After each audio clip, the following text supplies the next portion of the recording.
Chaque fois que nous voudrons marcher dans le plan de Dieu, le diable combattra furieusement.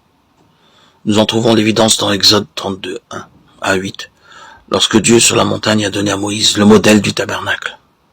Le peuple tomba dans le péché et se rebella en faisant lui-même d'autres dieux. Quand Dieu accomplissait des miracles, le diable était tranquille. Mais lorsque Dieu montrait son plan céleste, le diable était furieux.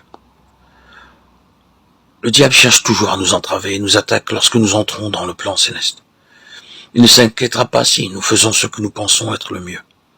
Ce n'est que lorsque nous voulons faire le travail de Dieu dans l'ordre parfait que le diable crée des difficultés qui sont dures à surmonter. Combien il y a de nouveaux convertis égarés parce qu'ils ne sont jamais entrés dans la vie de l'Église, des réunions, des assemblées de prière.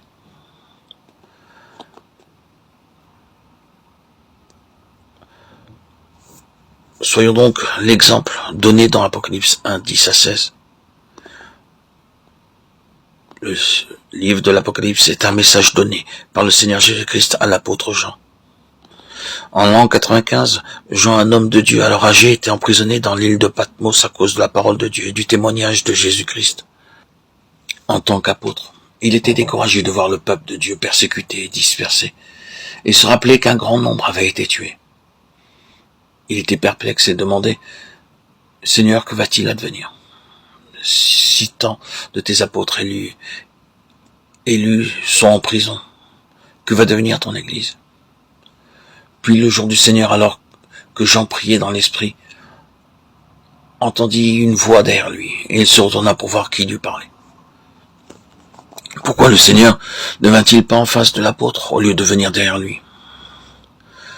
N'est-ce pas parce que Jean regardait dans la mauvaise direction ? Et c'est sans doute, bien sûr, pourquoi il se découragea.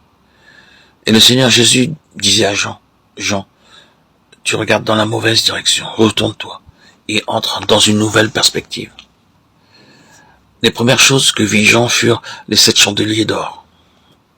Vous pouviez penser qu'il verrait d'abord le Seigneur Jésus, mais non.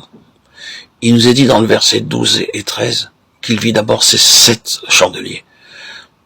C'était comme si le Seigneur disait, « Jean, si tu veux me voir marcher et travailler, tu le pourras seulement dans mon Église.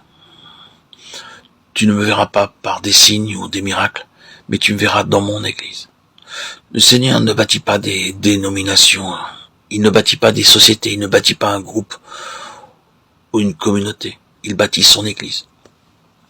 Les croyants doivent être avertis encore et encore des pratiques, des rites, des coutumes et des traditions dénominationnelles.